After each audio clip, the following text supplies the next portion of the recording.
بسم الآب والابن والروح القدس إله واحد آمين. بسم الآب والابن والروح القدس إله واحد آمين. أهلا بحضرتك في إلهنا القوي.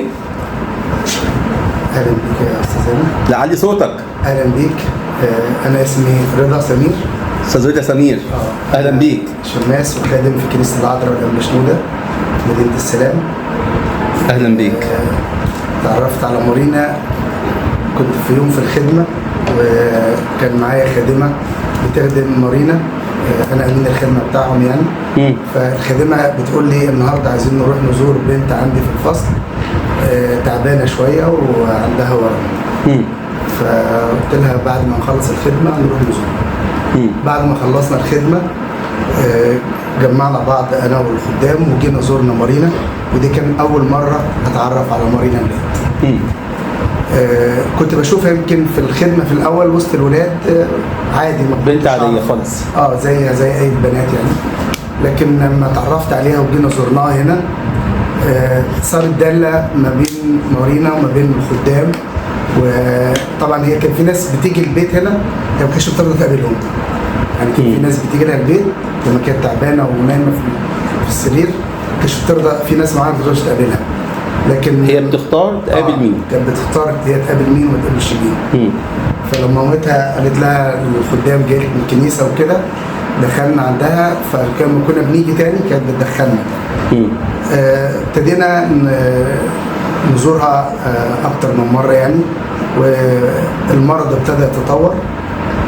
في الوقت ده انا كنت باجي ازورها كخادم مدارس احد، لكن انا في نفس الوقت بخدم في خدمه مرضى الكانسر.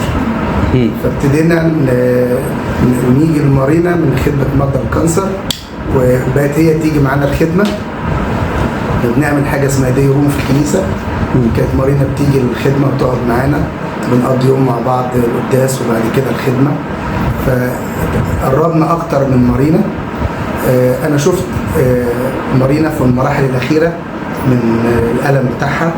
انا كنت باجي ما كنتش بقدر استحمل المنظر لما تلاقي طفله في السن الصغير ده الورم اكبر من جسمها، يعني الورم جنب راسها على المخده حاجه كبيره كده ضخمه، وهي جسمها يعني بقى نحيف جدا في اخر الايام.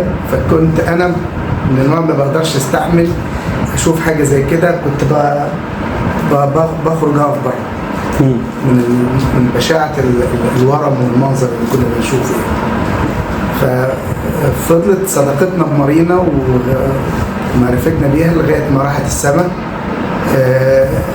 ابتدت بعد كده ماما مارينا وباباها يخشوا معانا في الخدمه، وابتدينا نسمع عن الحاجات اللي بتعملها مارينا بعد ما راحت السما.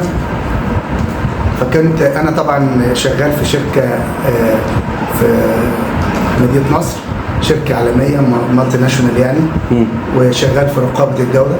انا اخصائي رقابه الجوده. فشغلي عباره عن خدمه عملاء، والعملاء بتوعي ناس كبار في المانيا وفي دول اوروبيه كتير يعني.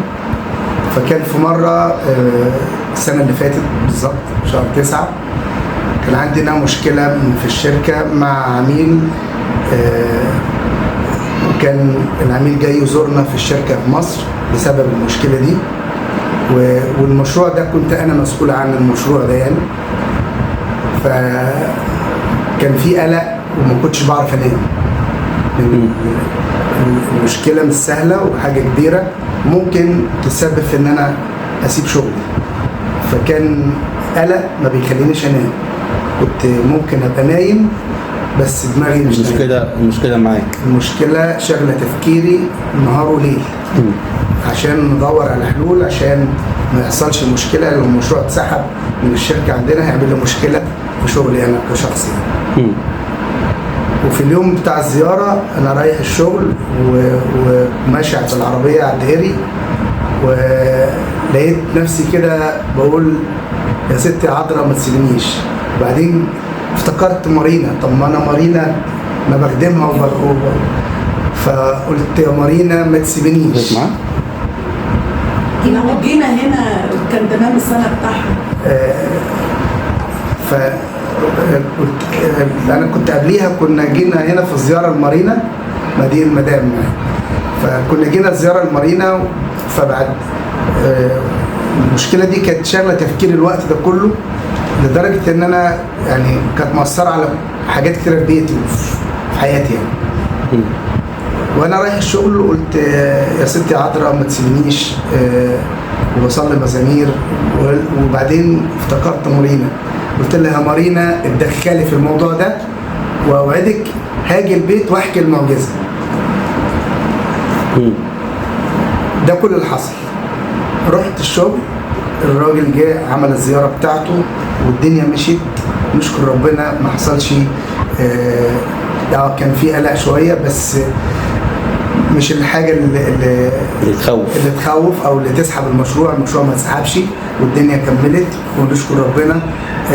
الدنيا استمرت وبعد كده يعني حصل ان جالي المدير اللي كان عندي مشي من المكان وجي مدير غيره فاتنقل المشروع ده لحد غيري وانا مسكت مشروع تاني والدنيا بقت اهدى بكتير خالص. وعدت مارينا ان اجي احكي المعجزه وقعدنا فتره يعني كنت مارينا بتقول لي مش هتيجي تحكي اقول لها حاضر مش فاضي دلوقتي لغايه ما ربنا رتب ان اجي النهارده واتقابل مع حضرتك ونسجل المعجزه وتكون بسبب بركه ان شاء الله لناس كتير. مارينا استحملت ما لم يستحمله الجمال زي ما بيقولوا او ناس كبيره. مارينا استحملت ألم ما يستحملوش أي حد. والأقوى يعني حاجة إن هي ما كانتش بتشتكي. يعني لما كنا بنيجي كنا بنقعد معاها ما كانتش بتشتكي ما كانتش بتتذمر. مارينا كمان قبل ما ترقد في السرير وكانت بتقدر تيجي الكنيسة عمرها ما اتذمرت عمرها ما اشتكت ما قالتش كلام وحش زي ما ناس تانية كتير في خدمة مرضى الكانسر بنقابل ناس يقول لك اشمعنى انا؟ ليه انا؟ لكن مارينا عمرها ما قالت ليه كده وكانت دايما ابتسامة على وشها ودايما شكر ربنا. فمارينا فعلا كان كل تصرفاتها بتبين ان هي بنت السماء هي مش بنت الارض. هي جاية تأدي رسالة وتكون يعني سبب بركة للبيت سبب بركة للجيران اللي حواليها في المنطقة سبب بركة للناس اللي بيتعرفوا عليها حتى بعد ما راحت السما دلوقتي. فأنا بقول لها شكرا يا مارينا شكرا على تعبك معايا